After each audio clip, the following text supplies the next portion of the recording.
Right then, Ethan, complete this sentence for me. If Newport County fans think they're having a bad season, Tranmere fans are having it worse because... Because the thing with Newport is you knew already that your situation was quite rough. Whereas Tranmere started the season with a bit of optimism because, we'd signed good players like Nathan Smith, Joe Ironside. We thought Andy Crosby would be the man to turn it all around. And when we are in the position that we're in, it feels worse because of the hope. It's the hope that kills you, isn't it? Yeah, it is. And I mean, I was surprised because I looked at it and thought, well, Andy Crosby, I've always thought of as quite an astute manager, and he seemed to have started well with you, but it's all gone wrong, and you seem to be in kind of a massive spiral at the moment, and he's still employed as things stand. So what's gone on with that? I think he's still employed because the club just don't really want to spend the time on looking anywhere else, really, because the Palioses want to put the club into someone else's hands, and come the end of the season, maybe they'll be out, and then with new owners, maybe we're still very unsure on what's happening with the whole ownership situation. But you'd imagine that new owners sort of look at it and go, "Yeah, we want someone else, but just for now, let's stick it out with Crosby because the club were going to go down last season." So Andy Crosby has sort of saved the club last season. So it's just sort of in his hands to do it again. He's got that sort of trust in the club, which he maybe shouldn't because we've lost 9 of the last 10 games. But just with last season's sort of heroics, we're just giving him the responsibility again.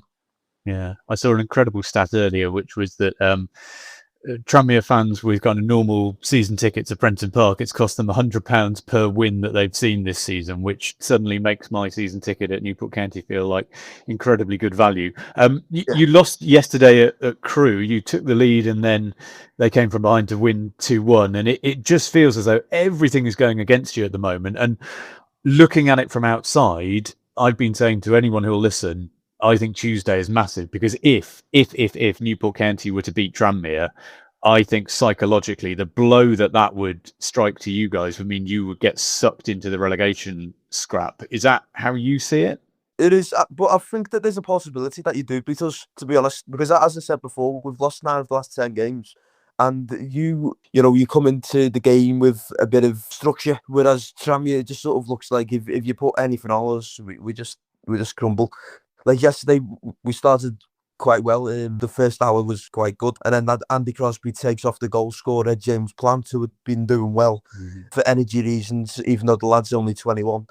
And you sort of look at it and go, the manager doesn't really have a clue how to win a game here. And I think, just from the outside looking in, I think Fuchs is doing an okay job at Newport.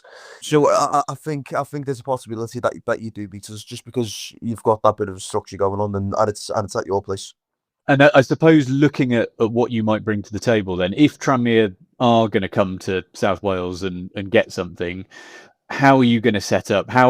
If it goes right, what will you have done, I suppose? Well, if it goes right, what we'd have done is beat a very, very bad team.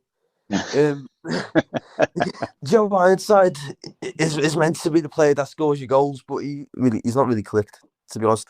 And Amari Patrick wants to leave in January, was the rumour, and I think he's sort of playing like it as well at the moment. He's gone off a bit of form, just up front. We don't look very good at all. So yeah, I don't really trust the attackers that we've got to cause any issues. And also, Charlie Whittaker is out of the game. So that's another blow. So yeah, what we would have to do to beat you is, I don't know, you'd have to be really bad. Well, Amari Patrick always seems to play extremely well against us. So if he's having an off day, that bodes extremely well. I'll finish then, Ethan. What's your score prediction? What's going to happen? I know I shouldn't really say this, but I can't see anything other than a Newport win, really. And I was on BBC Radio Merseyside last week saying that I don't think we get a point in these 3 games. Yesterday we didn't get a point. Newport away, with the expectation of, you go to Newport who are down the bottom. I think, again, we'll lose. And then Oldham, who are managed by Mickey Mellon, we've got next Saturday, probably lose that as well. So I can't see anything other than us losing. I'll go a 2-1 Newport win. Well, there we go. I don't think it's going to be a classic. It is going to be two bald men fighting over a comb. But whoever comes away with the 3 points, then yeah, you think that's going to be psychologically huge. But Ethan, thank you for your time, and yeah, hopefully we'll catch up again next season. Still, both in the 4th division. Hopefully so, mate. Hopefully so. Cheers.